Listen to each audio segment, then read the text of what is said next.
দেশের জন্য দোয়া করেছিলেন। وإذ قال إبراهيم رب اجعل هذا البلد آمنا واجنبني وبني أن نعبد الأصنام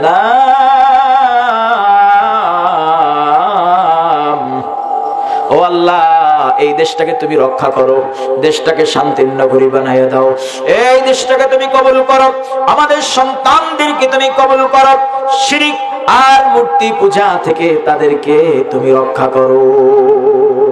শিরিক করা যাবে? শিরিক করা যাবে? বাগেরহাটে মুরগি মান্নত করছেন কে কে আছেন? একটু হাত জাগান তো। কেউ আছেন? ছাগল মান্নত করছেন কেউ আছেন? হিন্দুদের মেলায় যান কেউ আছেন? প্রসাদ দুই একবার খাইছেন, খুব মজা লাগে, এমন কেউ আছেন? তাবিজ ব্যবহার করেন এমন কেউ আছেন? খবরদার, তাবিজ ব্যবহার করলেও শিরিক হয়। তাবিজও ব্যবহার করা যাবে না। যে রব মায়ের গর্ভে 10 মাস 10 দিন আপনাকে রাখতে পারেন অক্ষত অবস্থায়, সেই রব কি আপনাকে দুনিয়াতে অক্ষত অবস্থায় রাখতে পারবেন না? অবশ্যই পারবেন। সন্তান জন্ম হওয়ার পরে তার কি করে? তার গলায় বড় একটা টাইম বোমের মতো তাবিজ লাগায়, এরপর হাতে রশি লাগায় কিনা করে দেয়। এগুলো সব শিরক। মা বোনদের উচিত সন্তান হলে পরে বেশি বেশি সূরা ফাতিহা, সূরা ইখলাস, সূরা ফালাক, সূরা নাস, আয়াতুল কুরসি পরে পরে ফুৎকার দেওয়া। কোন জিন ভূতের কি শক্তি আছে আসর করার? বলেন নাই। এজন্য সম্মানিত উপস্থিতি, আল্লাহ রাব্বুল আলামিন দুনিয়ার মানুষদেরকে বলেছেন বাঁচাও জাহান্নামের আগুন থেকে। আর একজন ব্যক্তিকে জাহান্নাম থেকে বাহির করে তাকে জিজ্ঞেস করা হবে, ও আল্লাহর বান্দা, আমি তো বলেছিলাম তুমি দুনিয়ায় শিরিক করবে না, তুমি কেন শিরিক করে আসলাম? তুমি তো বলেছিলে আনা আলাস্তু বিরাব্বিকুম ক্বালু বালা, তুমি বলেছিলে ক্বালু বালা, আপনি আমাদের রব। ও আল্লাহ, আপনি আমাদের রব, দুনিয়ায় তো তুমি এই কথা ঠিক রাখতে পারো না।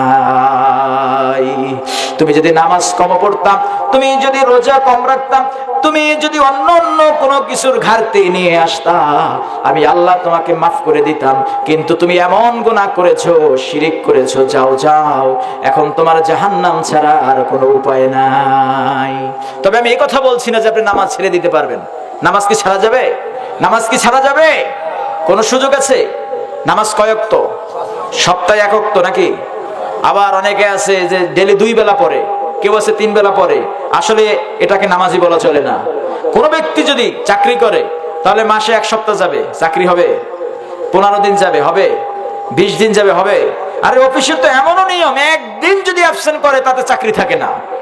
কথা বুঝতে পেরেছেন? তাহলে নামাজ কয় ওয়াক্ত? 5 ওয়াক্ত পড়তে হবে।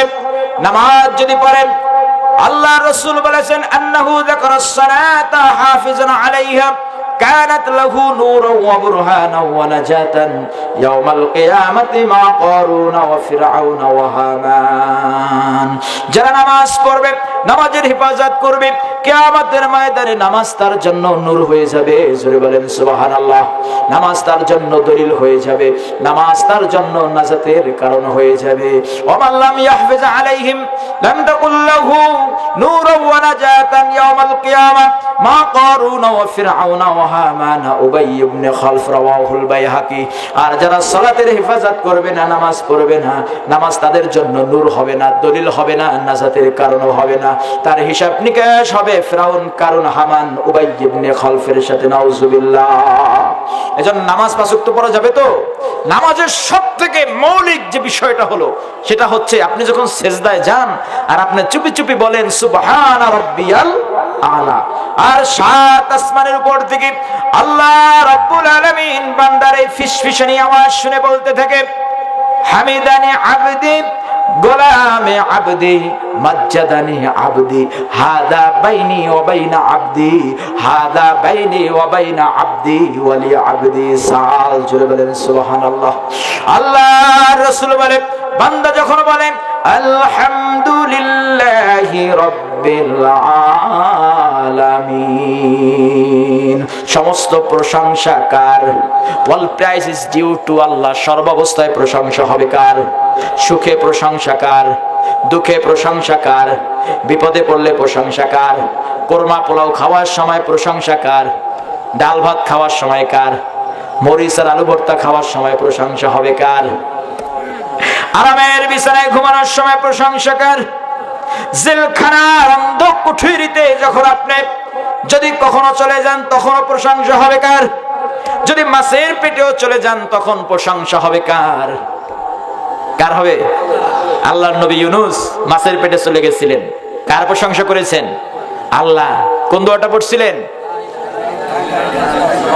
এই তো সবার মুখস্থ আছে, কারণ বিপদের দোয়া। বিপদে পড়া যাবে তো? লা ইলাহা ইল্লা আনতা সুবহানাকা ইন্নী কুনতু মিনাজ জালিমিন। আল্লাহ কয়, শোনো শোনো দুনিয়ার মানুষ, 1000 বছর পরে ব্যাপারটা তোমাদেরকে শোনাই। ইউনূসের বিপদ হয়েছিল, নবী এইজন্য বিপদ হবে না এমনটি নয়, উম্মতে মুহাম্মাদি বিপদ হবে না এমনটি নয়। বিপদ তো হতেই পারে, ঠিক কিনা? বিপদে পড়ে গেছে আমার নবী।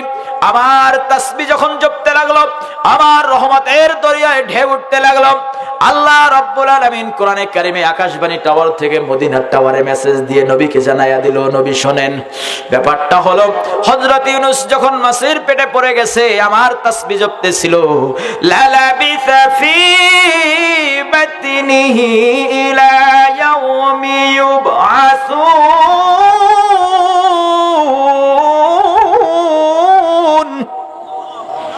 লা লাবিসা ফি বাতনিহি ইলা ইয়াউমি ইউবআসুন। যদি আমার তাসবিহ না পাঠ করত ইউনূস, তাহলে কিয়ামত পর্যন্ত তাকে আমি মাছের পেটে রেখে দিতাম। সুবহানাল্লাহ। এজন্য বিপদে আল্লাহর প্রশংসা, ঠিক কিনা? সুখেও দুঃখেও, নামাজের শুরুতেও নামাজের শেষেও। জন্মের শুরুতে বলছিলাম আলহামদুলিল্লাহ, ঠিক কিনা? একটা হাসি দিয়ে আদম আলাইহিস সালাম বলছিল আলহামদুলিল্লাহ। জন্মের শুরুতে আলহামদুলিল্লাহ, নামাজের শুরুতে আলহামদুলিল্লাহ, আবার জান্নাতে বান্দা যাবে তখনও আলহামদুলিল্লাহ। সুবহানাল্লাহ। আলহামদুলিল্লাহিল্লাযী হাদানা লিহাযা। বান্দা যখন জান্নাতে যাবে তখনও বলবে আলহামদুলিল্লাহিল্লাযী হাদানা লিহাযা। ও আল্লাহ, দুনিয়ায় তুমি যদি আমাকে হেদায়েতের পথ না দেখাতে, তাহলে আমি হেদায়েত পেতাম না এবং জান্নাতেও আসতে পারতাম না। সুবহানাল্লাহ, সুবহানাল্লাহ। এজন্য এই প্রশংসা নামাজ দিয়ে শুরু হয়েছে। আর আল্লাহ আরশে আযিমে বসে আপনার এই সিজদার ভিতরে ফিসফিসানি আওয়াজটা আরশে আযিম থেকে শুনে বলে, হাদা আবদি হাদা বাইনি ওয়া বাইনা আবদি ওয়া লি আবদি সাল। ও বান্দা, তুমি যা চাও তোমাকে আর আমার মাঝে তোমার প্রমিস, তোমার ইবাদত আর আমার সাহায্য, তুমি আর আমি দুজনে 50-50 ভাগ করে নিলাম। সুবহানাল্লাহ। এজন্য ঘুম থেকে উঠে সালাত পড়তে হবে কিনা? ফজরের সালাত আদায় করার দরকার আছে না নাই? না সকালবেলা 8টায় ঘুম থেকে উঠবেন? সকালবেলা যারা ঘুম থেকে উঠে দোকানে যায়, নাসাই শরীফের বর্ণনায় আল্লাহ রাসূল বলেছে, ও যেন শয়তানের ঝান্ডা নিয়ে দোকানে গেল। নাউজুবিল্লাহ।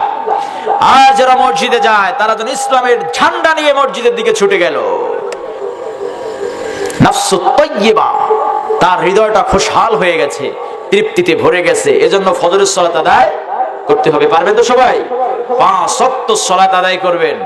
আবার অনেক লোক আছে সালাত আদায় করে কিন্তু মা বাবাকে বাদ দেয় না, আছে না নাই? নামাজ কোনো কাজে লাগবে বলেন?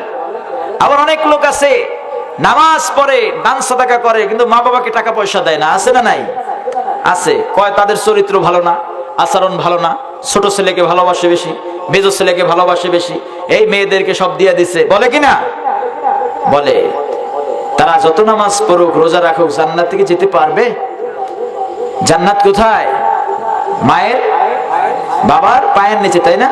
আল জান্নাতু তাহতা আকদামিল উম্মাহাত। আল্লাহর নবী বলেছেন, ও গোলাম শোনো, ও ছেলে শোনো, ডক্টর ইঞ্জিনিয়ার হয়েছ, বিলিয়নিয়ার মিলিয়নিয়ার হয়েছ, 100 বার হজ করেছো, জান্নাতে যাওয়ার এখনো সার্টিফিকেট পাও না। আল্লাহু আকবার। তো মা বাবা যদি খুশি থাকে তাহলে তোমার নামাজ রোজা হজ যাকাত কবুল হবে, আর যদি খুশি না থাকে তাহলে এই নামাজ রোজা হজ যাকাত তোমার গ্রহণযোগ্যতা পাবে না। কথা কি বুঝাতে পেরেছি? কথা বুঝাতে পেরেছি? আল্লাহর নবী বলেছেন, আল জান্নাতু আকরাবু ইলা আহাদিকুম শিরাকু নালিহি। জান্নাত তোমার জুতার ফিতার চেয়েও কাছে, চাইলে তুমি তা ছুঁয়ে দিতে পারো। এত কাছে জান্নাত, যেতে চাইতো সবাই। ওয়ান নারু মিসলু যালিক। আবার জাহান্নামও তোমার একেবারে জুতার ফিতার চেয়েও কাছে, চাইলে তুমি জাহান্নামে যেতে পারো।